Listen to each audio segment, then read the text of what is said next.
At the end of the day, do you ever feel like, oh, I should have done more? I'm pretty sure almost every entrepreneur has felt that before. Our level of productivity needs to be better, faster. Well, more than likely, most of the things that you're doing can be taken off of your plate and delegated to someone who probably actually likes doing it more than you do also. I want to introduce my sponsor, Belay Solutions, and actually 3 different people recommended them to me before I'd ever heard of them before for this sponsorship. 2 of them were millionaires because they highly recommended me recommending it to my clients. They are bookkeepers, virtual assistants, social media strategists that can take this off of your plate. It's one of my favorite things. And one of the first things I do with clients is taking things off their plate. I had a client a few weeks ago and we took bookkeeping off of his plate and he was like, I hated doing bookkeeping. It's amazing. And they do a better job and it wasn't even that expensive. And yet I was holding on to it because that's what I've always done. Don't be like that. You can be way more effective in your business when you know what you're good at and know what you can delegate. So one of the things that Belay Solutions wanted to give you guys is a free download. It's called Your Personal Guide to a Productive Work Week. So this is all about you and how you can actually be more effective. If you want to check it out, go to belaysolutions.com/million. Go pick it up today. So that way this week will be better than all the previous ones. Now on to the show. Potent advice and inspiration from real self-made millionaires. Welcome to the Eventual Millionaire with your host, Jamie Masters. Welcome to Eventual Millionaire. I am Jamie Masters, and I am so excited to have Rebecca Costa on the show today. You can check her out at RebeccaCosta.com. She is a futurist and sociobiologist, and I have a million questions for her. Thank you so much for coming on the show today. Well, how long is the show? I don't know if we'll get 1 million in. Well, you can come back over and over and over again, right? Does that? I can monopolize all of your time. That would be amazing. One of the first things that popped up is, why are human brains so slow at evolving, and yet the speed of our technology seems to be so much faster nowadays? Do you have those answers too for me? Well, one way to think about the trouble that we're in right now is I'm going to steal a quote from the very famous Edward O. Wilson, where he says, we have Paleolithic emotions, medieval institutions, and godlike technology. And that is, I've never heard it put more succinctly, that this is the human condition right now. If you think about 2 clocks, the clock of physiological evolution and then the clock of human progress, you quickly realize that progress begins to exponentiate and knowledge exponentiates, right? I mean, we are creating more knowledge now than any other time in human history. And yet our brains are largely unchanged for the past 1 million years. And so that prehistoric brain that has a lot of programming that we don't need anymore is kind of getting in the way. It can't remember as much. It can't react as quickly. It can't adapt. It's really having an adjustment problem. And as you know from my book, The Watchman's Rattle, I chronicle what happens to civilizations when they reach a point that I call the cognitive threshold, the point at which the brain can no longer discern between an empirical fact and an unproven belief. Which is mind-blowing. Everybody needs to pick up the book anyway, but it's to describe it to my children and go, yeah, we're just like this, and we can't really do anything except for try and mitigate as much as we can, right? Especially when it comes to business and bringing it back to what do we do in the moment, knowing that our brains aren't fully capable of so many things, and yet we're trying to do so many things. Well, as you know, in previous civilizations, we didn't have a way out. But I'm an optimist, and I didn't want to write a book that was doom and gloom. Eventually things get so complicated, our brains can't handle it, and then there's systemic collapse. That's what's happened to every other great civilization. As you know, in my book, I chronicle this from going back to the Mayans all the way to present time. But one of the advantages that we have today is that we've kind of subcontracted a lot of the activities that are necessary for civilization to continue to move forward to computing. And more, whether we admit it or not, we rely on computing to do the heavy lifting for us. And we're developing a very trusting relationship with technology, which has a good side and a bad side. I don't want to paint a rosy picture that it's all good. We've never had anything that's ever been invented since the beginning of mankind that hasn't been abused. But if you go, a simple example, if you go outside and your neighbor says, hey, you might want to take a rain jacket, it's going to rain later today. And then you walk inside to get the jacket and you say, Alexa, what's the weather? And Alexa says, rain at 9 o'clock tonight. Who are you going to believe? Chances are you're probably going to believe your smart device, right? Rather than your neighbor. And that's a really important thing for businesses to comprehend, because what it means is that we can rely on data to inform our decisions rather than each other or intuition or unproven beliefs. And that shift is very, very critical for leaders in business. Assuming we actually do that and don't go on based on old premise. So when it comes to big data, I was reading about how with predictive technology, we're going to know exactly the time to call somebody so that they will definitely answer, so that, right, there's just so many predictive pieces that I don't even think small business owners are even close to aware of on how close we are to some of this stuff. Can you tell me about, the next 5 or 10 years and what we should sort of be expecting or hoping for maybe? Well, it's not the data so much, because we've been aggregating so much data, and the data is rather useless unless you can find patterns. And those patterns then predispose you to understand outcomes. So you can build algorithms. Now that all sounds really complicated, and it is complicated.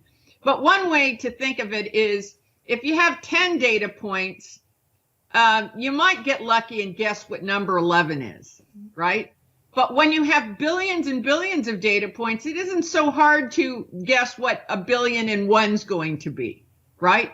And so that's one way to sort of understand that quantitatively, we have so much data that we've become extremely accurate predictors of exactly what the next event is going to be. And whether that's somebody buying something, them buying something purple, them buying something purple under $21.43, them buying something purple under $21.43 tomorrow morning between 9 and 10 a.m.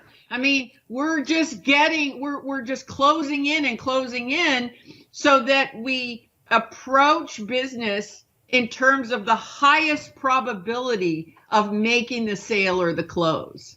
Do you think that small business owners will have access to this information, though? Because it's so expensive right now, right? So the big companies that can have access to paying attention to more of the predictive models and patterns versus the small business owner going, I know the information's out there, but I don't know how to get it. Like, where does that look like in the future?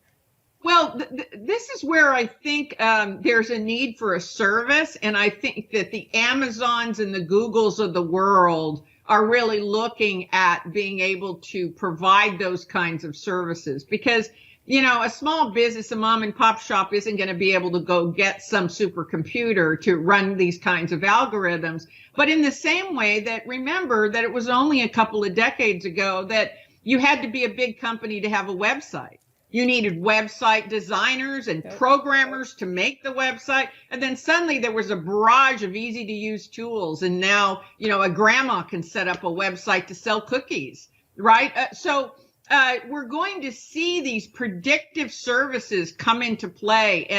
But that doesn't let us off the hook to keep our eye on it. Because when these services are available, and some of them are right now through Google, through Amazon, we need to jump on these services, because what they do is they allow us to pinpoint a positive outcome in a way that we've never had that power before. Which is amazing, because business is tough, right? And to make it a little bit easier using data instead of trying to, like you said, use intuition or what we think might work is difficult. So hopefully we can be using it for good and for small businesses to really flourish. What are some of those things, the technologies that are coming out that will be really helpful for small business owners in the future that you think of? Like, I'm thinking I used to do website design back in the day and how expensive and how hard it was to code for everybody. But because we're moving so fast, there must be so many other things that are up and coming that business owners don't even see. Well, there are many things. I talked to a small business owner the other day who was pretty shocked when I said, look, you can get facial recognition software loaded up on your computer and every computer has a camera. And I said, and you can look as you're talking to a customer, you can look and see if they're responding to what you're talking about. And I said, how much do you think that facial recognition software cost? And they said, I don't know. And I said, about $200. And I'm going to need that link. Yeah, that's amazing. Because here's the thing. You have 52 muscles in your face. And going back to prehistoric times, this is the way we express ourselves. This is the way we express we're pleased. And this is also the way that we express that we believe you, that you're telling us the truth, and that we're going to take an action. All of these are expressed through those 52 muscles. And facial recognition software has gotten very cheap. And if you have to interview an employee, why wouldn't you put facial recognition on an employee and start to ask them questions? That facial recognition software will tell you specifically that they're avoiding a question, that they're deflecting. You know, if you asked them, hey, well, why'd you leave your last job? Or what did you do in your last job? And you find they're exaggerating. All of that will show up in facial recognition software. So it's not just the customer, it's also the employees. If an incident occurs, you want to be able to interview them. And these tools are very, very inexpensive. So, you know, we've been talking about big data. Big data, I don't want to just look at, okay, you want to make a sale or you want to sell your service. There's other aspects of it that are inexpensive and that you can use. And that person said, well, I'm all over facial recognition software. I want it in all my stores so I can see, you know, when someone looks at a price tag, maybe they're reacting to it really negatively and we better bring that price down.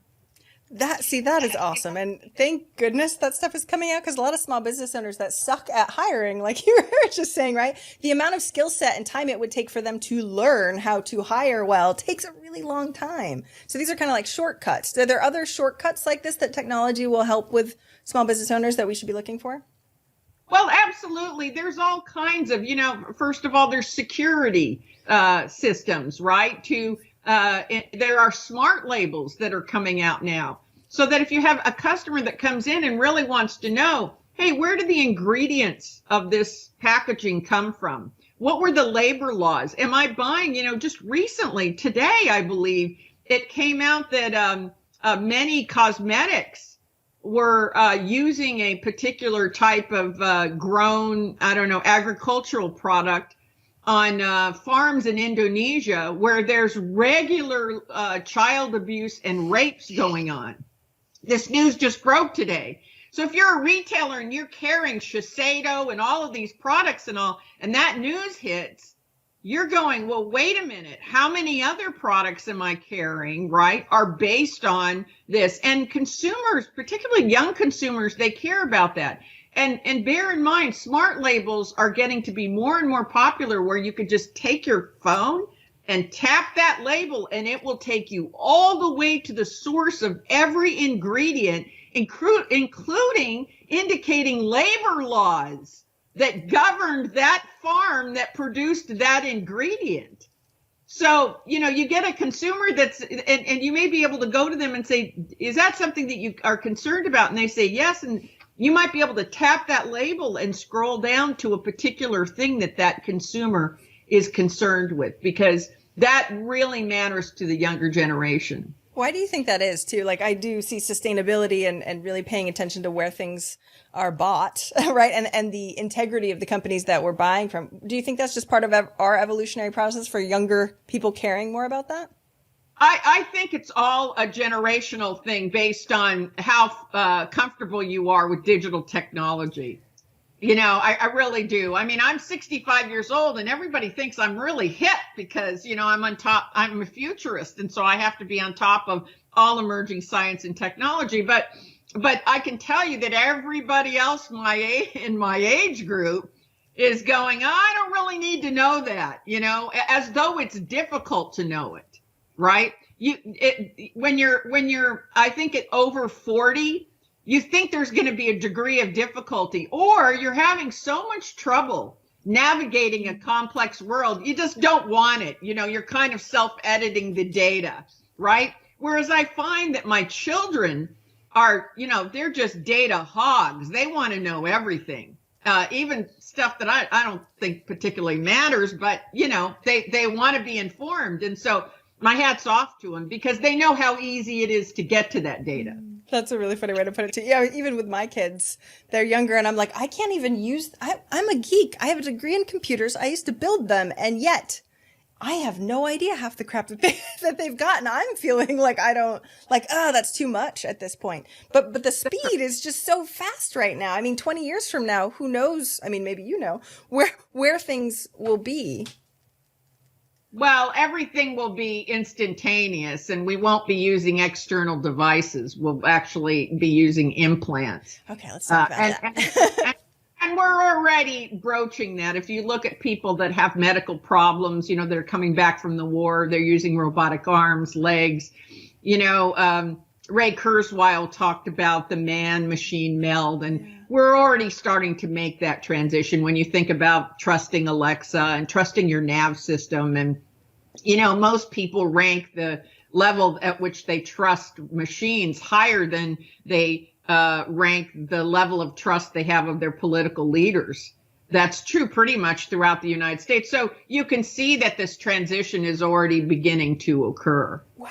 Okay, that's really interesting. And it just made me think of like politicians and then using the facial recognition. And so we'll know when people are lying, maybe potentially, right? Well, I want somebody, you see, I'm interested in a whole new news media that uses facial recognition when these Senate hearings are going on, like the confirmation hearings. Why are we having confirmation hearings without facial recognition? I mean, this is ridiculous. We're picking a Supreme Court justice when we could have cameras on them and say, hey, they're deflecting, or that wasn't true on the truth meter, and on the cameras on every one of the senators asking questions. So, I mean, we're not fully using the technologies that we have. And believe me, it's not because of price. It's not a matter of money. Well, when you start looking at then it becomes moral dilemmas, right? And it's like, where is the line between what's okay and what's somebody's opinion of not okay, right? Because it sounds like we can do a lot of things even right now. And yet, that's scary as all heck, right? I mean, I like the level of transparency. You start to get into the invasion of privacy, right? Yeah. What if my customers don't want to be photographed or videoed? They already are when they walk on the public streets, but that train has already left the station. But let's pretend it's a real thing. It's a real concern because you don't have any privacy, right? People asked me about it and I said, that might have been something to talk about 20 years ago. Way too late, not interested as a futurist. But people may be squeamish about that. Well, in the commercial world, if you go out and you're doing a documentary or anything like that and people are walking by, you have to have them sign a photo release. And the photo release says, it's okay, you're in the background here, or you give permission to use it. So you can ask people that are coming in to, look at their phone and hit a yes, I agree. I agree, that I'm going to be videotaped. You already have security systems in 7-Eleven that are videotaping you, and you're not asking everyone that comes in to buy a Coca-Cola or an Icy to sign a photo release, but apparently some people get nervous about that, but it's not that difficult to do. It could just pop up on an iPhone and they tap it and say, I'm okay to do that. I love that you're like, that ship is sailed. Like, I know. I mean, if you knew how much retailers know about you. I mean, and marketers, yes. People know about you. When this whole thing came out about the government collecting metadata, I was just laughing. I said, well, what's the big deal? Because I mean, all you have to do is search for blue drapes, for 4 minutes, and you know that ads are popping up all over the place for drapes, right? Yes. That are on sale. How did that happen? Well, because their eyes on you all the time, everywhere. Well, and even having the Amazon Echo where I said something, I didn't even look it up. I said something and then I get an ad for it on my phone. I'm like, oh crap. Like, of course, but what the heck? Like you don't. And so why is that? Because everybody's trying to narrowcast, right? Broadcasting is really inefficient. You put an ad on TV, you put an ad on radio. Most of it's wastage. It's not who you're trying to get to. And so, narrowcasting is really, really important. And that's what all this data is doing. I mean, it's narrowcasting down to that person said blue drapes in their living room. All right, I'm going to send them all the blue drapes I can find and I'm going to get a sale. That person happens to be on their computer between 8 and 9 in the morning. I'm only going to send it between 8 and 9 in the morning. I'm only going to send it when the man of the house who buys drapes logs on. I mean, we are so transparent to everything. Everybody know, you should function as a small business that everybody knows everything. There's no secrets, right? And as Shiseido is discovering this morning with this farm in Indonesia, this horrific news. I mean, it's shocking and terrible. But that's what farm to table and that kind of supply chain and blockchain technology has done. It's really allowed us to see even further than we could see before. We all think we're special snowflakes, that nobody will know that blue is our favorite color and therefore, right? And I think that's the hard thing too. But don't you think with implants, there's a lot more potential for harm? Like we now have wearables, which I think is awesome, but there's tons of data on that. You have heart rate variability. You have so many pieces and it's only going to get more and more and more. It seems like a blessing and a curse with both of those things, right? Well, we're in a really funky place where most of these things are external, and they're based on size limitations. But an area that I'm very interested in is nanobot technology, and those are robots that are smaller than a single human cell. And so eventually, small businesses may or may not be interested in this, but eventually when you have a disease, you'll just simply take a pill that has a nanobot that is smaller than one human cell, and it will be programmed to eliminate the cancer in your body or the plaque that forms pre-Alzheimer's. It will be programmed to go after that specific disease. We won't be cutting people out and removing organs. That's I'll tell you, in about 10,000 years, that's going to look really Neanderthal and very primitive. You saved people by what? Cutting open their bodies and taking stuff out. That is just it's gonna look primitive. And many things we're doing are gonna look pretty backwards. Well, and even I was thinking of the robotics in surgeries. We're like, oh, but it's the size of a room now, right? Where computers used to be the size of a room, but not that long ago. And I think that's the thing that's so tough. I know Ray Kurzweil used to have a 2040 something line. Where do you feel like we're going to be living a lot longer too? Because that's so potent for business owners right now to go, oh, if my customers are living longer, and this is right, it just changes things. Well, that gets back into the predictive analytics. An example I just gave that people loved is I said, we've gotten to the point where we can predict an old person's going to trip and fall within the next 3 weeks, with about 85 to 90% accuracy. So you go, well, how is that even possible? Well, it turns out that there's somewhere between a 2 to 3 centimeter change in their walking gait that occurs. That's the ultimate predictor that they're going to trip and fall. We didn't know that occurred again. But again, this is what predictive analytics has allowed us to do. It's to associate the change in the walking gait, the normal walking gait, with the trip and the fall. So if you know technology, we're going to get better and better and more accurate at doing this. But the point is that for the elderly, most of them lose their ability to live independently and wind up going into assisted living because of those falls. So if you can just prevent the fall, by putting a Fitbit type of device on that would ping their phone or their caretaker's phone or their family's phone that said, hey, their walking gait has changed. They're getting ready to take a fall in the next day or two.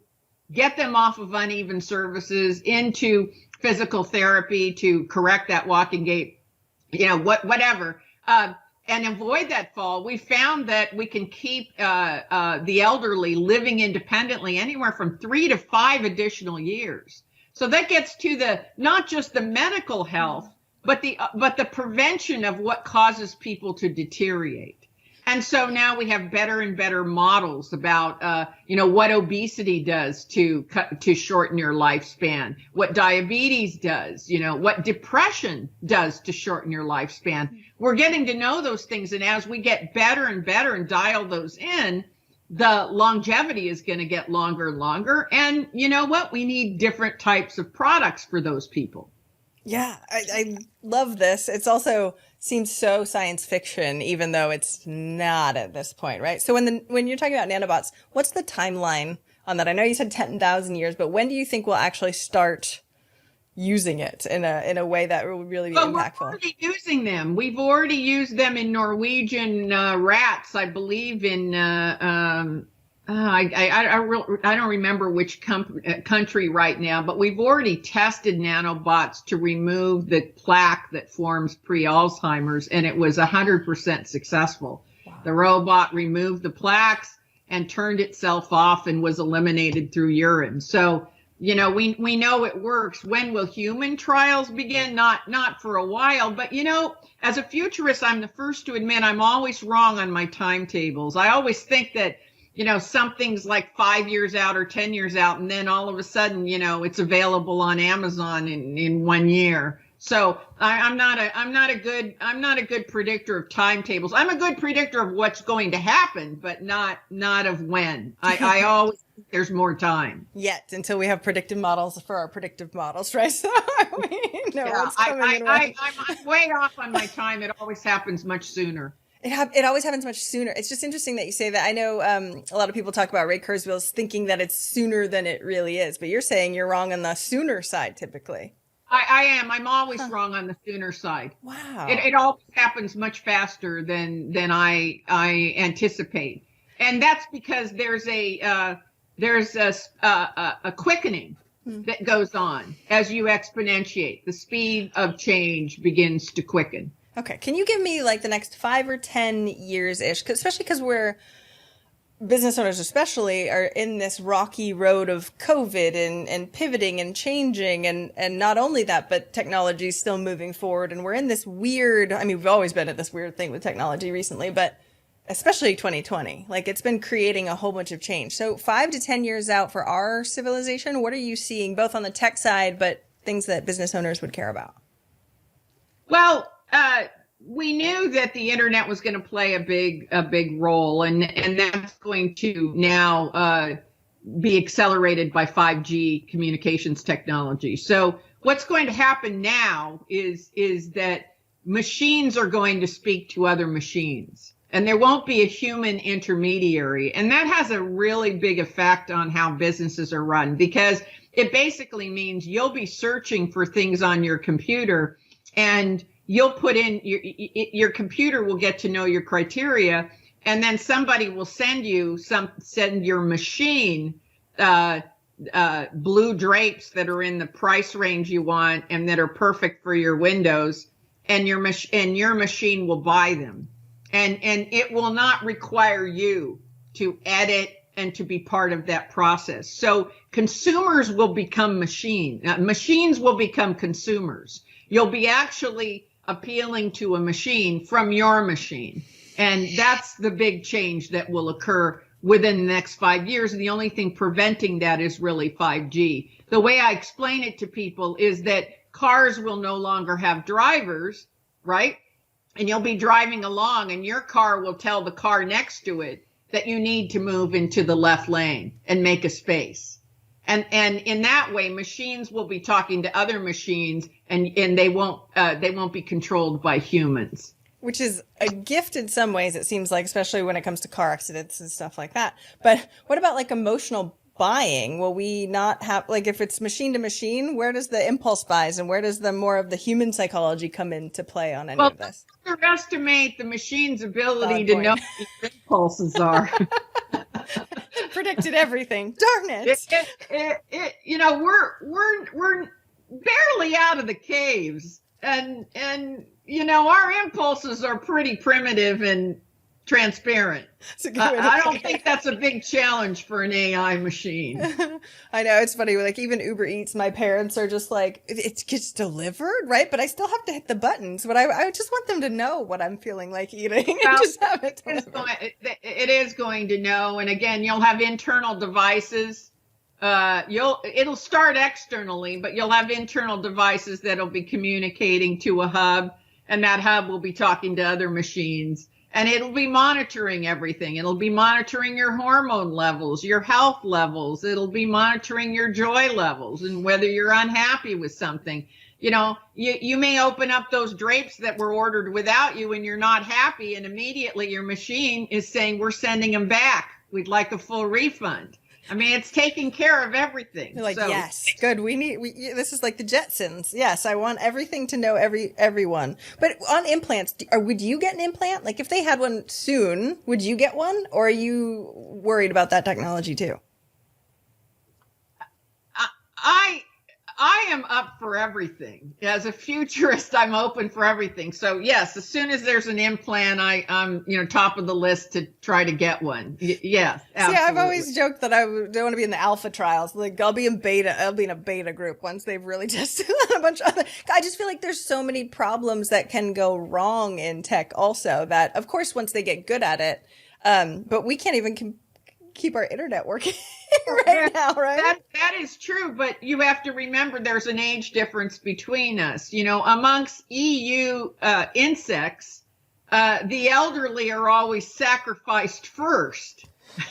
Although I'm not trying to draw an analogy between human troops and ant colonies, but so amongst highly sophisticated eusocial organisms, you will note that the elderly are sacrificed first. They're sent out as soldiers in the front line. And perhaps that sounds rough, but that's the way it works. Yeah, I mean, when I'm 100, I'm going to be like, sure, why not? I'm going to die anyway. Who cares? Hopefully be the first to sign up for the implants. I, as they were testing for the vaccines and everything, I said, look, what we need is a long line of elderly people willing to sacrifice. It's crazy, though, to think of. Because, so my former husband has stage 4 cancer. And they're like testing. I mean, for him at this point, he's like, I'm going to test whatever they're willing to give me because I'm going to die anyway. Right. But what I'm interested in, especially on the future of technology, because not that this is a medical show in any way, shape or form, but a lot of my friends are having issues with toxins and mold, like all of these things where doctors can't even figure them out at this point. And our medical industry is so disjointed in so many different pieces. Do you think technology, I mean, I know with nanobots eventually, but do you think that sooner rather than later that we'll get a better handle on all this? Well, we are getting a better handle. If you're lucky enough to be admitted into an ER that has a Watson type of big data system, it doesn't matter whether the best doctor is on duty or the worst doctor is on duty. Whoever the intake person is will type in whatever your symptoms are, and Watson, an AI-based medical system, will come back and say, the chances are 90% the patient is suffering this, 89% this, 63% this, 23% this. And then the most important thing that the AI system will do is it will say, but if you get me this information next, I can improve my diagnosis by 33%. So it provides a pointer. So you can be a medical student, your first day on the job, and you'll be as good as the best physician in the entire hospital. So we have to remember that that's what AI has the power to do. Yeah, that's so exciting though too. How quickly, and I know you said yours is usually sooner, but how quickly do you think that'll actually be adapted? Is it just a cost thing right now, or is it that we don't trust it yet? No, most ERs throughout the United States, not in non-developed countries, but most ERs in the United States of major hospitals are relying on Watson-like AI systems. Great. The doctors are putting in the symptoms, and those symptoms then are going into algorithms that are coming back with the probability that you have this disease. Many people don't know this, but most people don't know that at least 20% of the health problems that you encounter are going to be rare diseases.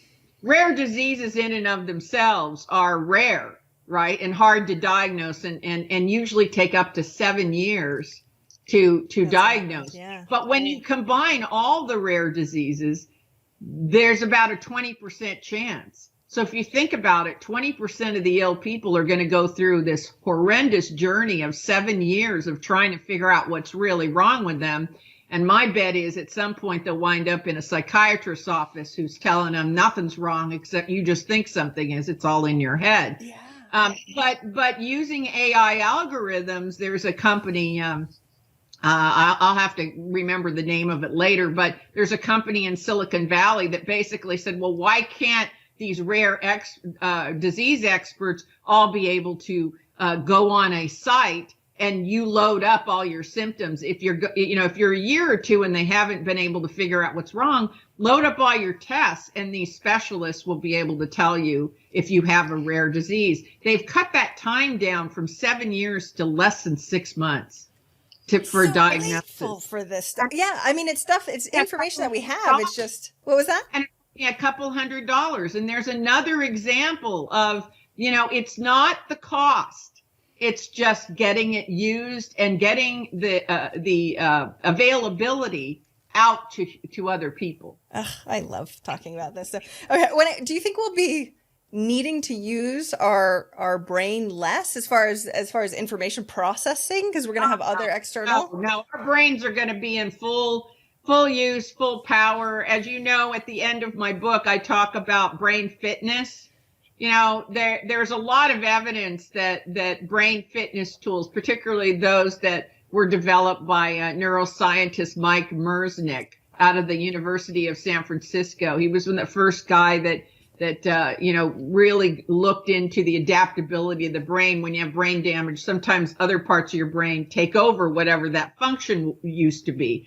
And he's just a brilliant neuroscientist. And he began thinking about how hard it is every day for our brains to be in maximum use, right? And just be, it's just like you have no other gears on your car. Yes. You only just know you have one gear and you push the pedal to the metal all day long, right? Until you collapse and sleep at night.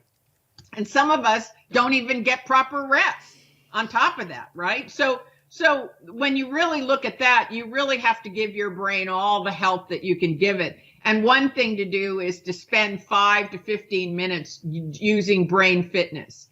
They're just simple games. You think you're just playing video games, but really what it's really doing is it's exercising everything from memory to spatial distances to all kinds of things. And it's firing, because he's designed these, it's firing every part of your brain. And there's a great indication that in schools, it really helps the schools. In the Oakland School District in California, they began opening up every day with kids starting out with brain fitness. Because you can imagine as a youngster trying to learn all this. Yeah, I was listening to one of your other speeches about this, and I'm like, I need my kids to do this now. Because if they start it now, it seems like it's an ever evolving, that it will last if they continue it, hopefully. You'll see a real change. Yeah.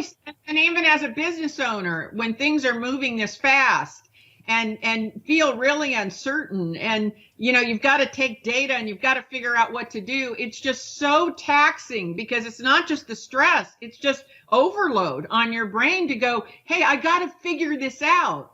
I gotta get myself through this. And, just any help that you can give your poor brain that wasn't designed for this, right? And is getting left behind by technology, any help that you can give it is a good idea. What are your thoughts on meditation or ADHD? Or I just feel like we have a lot of these anxieties, a lot of these things that we're trying to to fix and just work harder, like you were saying. Like most of my clients will be like, well, then I just have to work more, or I have to use my brain better, or we try nootropics or drugs or something to try and be better, faster, everything. What are your thoughts on like meditation versus brain fitness to try and be more focused and to really have our capabilities used? I'm very empirical because I'm a scientist, so I like data, right? So if meditation sounds really good, okay, try it. If it's helping you to think clear, your reaction times are better. You can stay up, you don't feel tired after you eat lunch. I mean, I believe you have to take these things and just try them out. They won't work for everybody.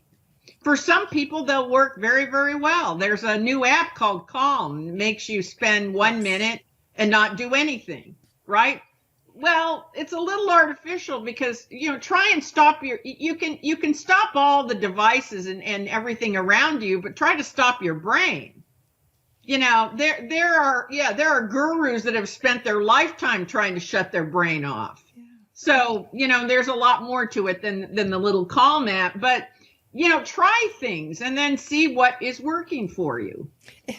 I'm a big believer in that. Meditation does not do anything for me. Really? That me personally. No, I become very agitated, after I meditate. It's not the right thing for me. But I will tell you what works for me that really clears my mind is a walk. A walk in nature. I happen to be here in Oregon where there are any number of trails, and most of my wardrobe is waterproof clothing.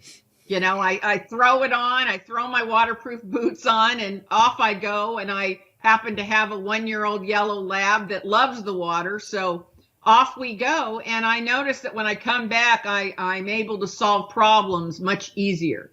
What do you think of when it comes to testing your own self, right? When we don't have statistically significant information, but we think it helps, or right? Like how do we determine those nuances on the placebo effect on taking a new nootropic versus something else, right? We're like, oh, well, I might as well keep doing it because it seems like it's working.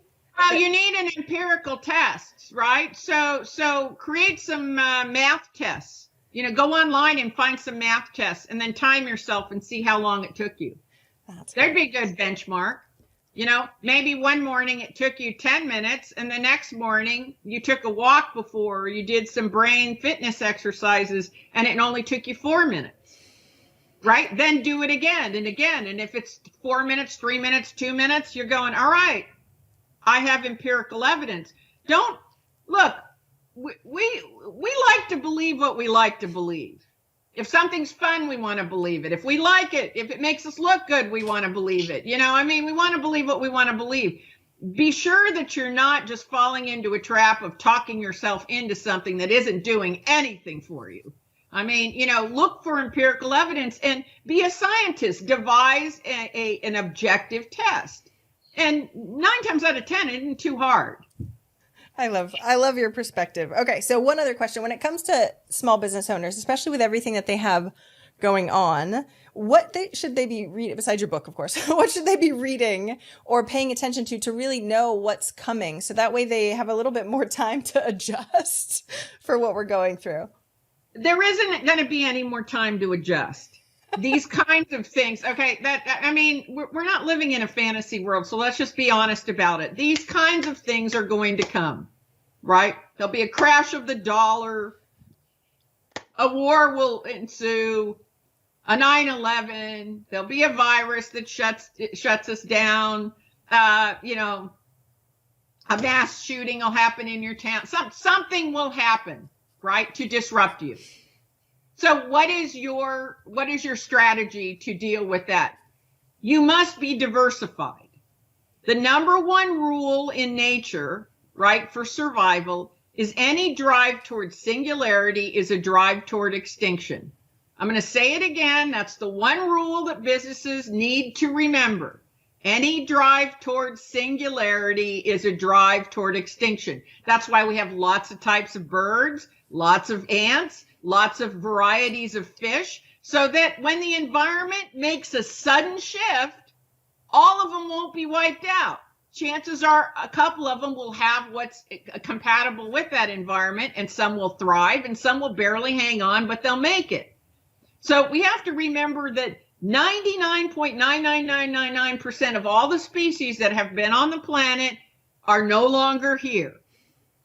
They're no longer here. It is the groups that were diversified that made it through sudden change. And we can take that lesson out of nature and adopt it to business. We can say, if I'm diversified, right, then my odds are when this doesn't work, this will. You know about this because you invest in the stock market, which is a highly complex, high failure rate environment, right? And so why do you invest there? Well, and how do you invest there? Well, stocks go up, bonds come down, maybe real estate goes up. You spread your money around because you know that when the financial environment changes, you can be hurt if you just bet everything on one stock. So in that same way, as a business, if you're only selling one type of product, one type of service, diversify as broadly and as quickly as you can, and you will survive any disruption. I love hearing all of these theses, especially I was listening to one of your videos like 10 years ago, and you're like, and there will be a viral pandemic. And I'm just sitting here going like, yeah, right. Expecting the unexpected, though, quote unquote, even though it's expected the expected, I suppose, considering we have all the data saying that this is what it's going to do. How can we use our time as wisely as possible for a business owner that might only have so much time and space to diversify? There's probably many ways you can diversify. Just get creative about it. You know, let's say you're selling ice cream cones, right? And you go, all right, I'm selling ice cream cones. How can I diversify out of ice cream? Well, most places that sell ice cream, you go in and you can buy coffee, right? And then they, you know, set some tables up outside, and maybe they moved into sandwiches. How hard is it to get a panini press? And they move, you know, and some, you know, you have to keep moving. You have to keep broadening your product and your service offerings. You know, the mortgage industry is a good example of that. After the subprime mortgage crash, you would have thought they'd never come back. But then they came back with so many creative options, right? And they keep broadening and broadening those options. So you've got to remember, it's just like investing in your retirement. You're not going to take all your money and put it on one stock. You're going to spread it out, and diversification is the defense against sudden disruption. That's all we have. I love that you're an optimist, because when you read books or any of those things, there's a lot of things to be pessimistic about, but there's also, like you're saying, a lot of opportunities if you know how to navigate and pick up your book, so we know it's coming a little bit more.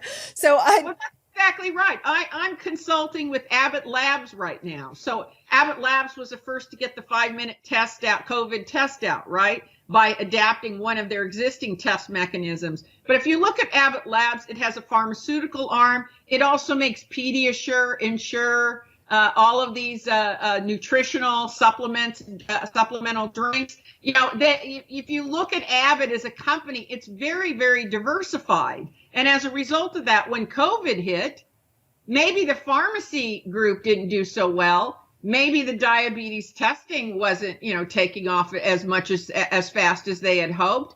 But boy, you couldn't produce enough Ensure, Pedialyte, and Pediasure for the hospitals. And you certainly couldn't get enough of those 5-minute tests off the production line. So again, you know, the more diversified you are, the better off you will be.